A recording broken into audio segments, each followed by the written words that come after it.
نبی کریم صلی اللہ علیہ وسلم سوئے یہاں تک کہ آپ خراٹے لینے لگے۔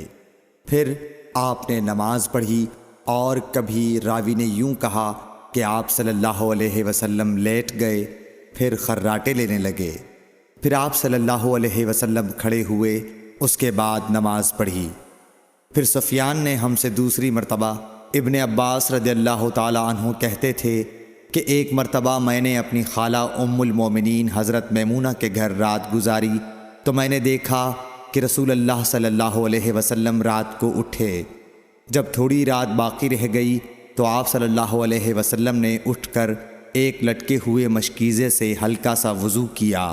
عمرو اس کا ہلکا پن اور معمولی ہونا بیان کرتے تھے، اور آپ کھڑے ہو کر نماز پڑھنے لگے تو میں نے بھی اسی طرح وضو کیا جس طرح آپ صلی اللہ علیہ وسلم نے کیا تھا۔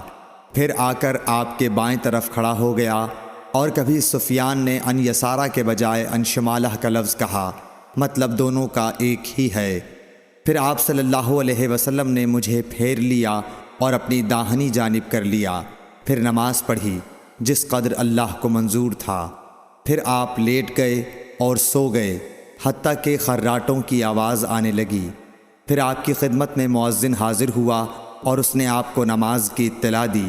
آپ صلی اللہ علیہ وسلم اس کے ساتھ نماز کے لیے تشریف لے گئے۔ پھر آپ نے نماز پڑھی اور وضو نہیں کیا۔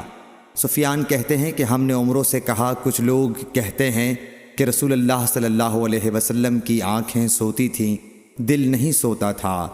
عمرو نے کہا، میں نے عبید بن عمیر سے سنا، وہ کہتے تھے کہ انبیاء علیہ السلام کے خواب بھی وہی ہوتے ہیں۔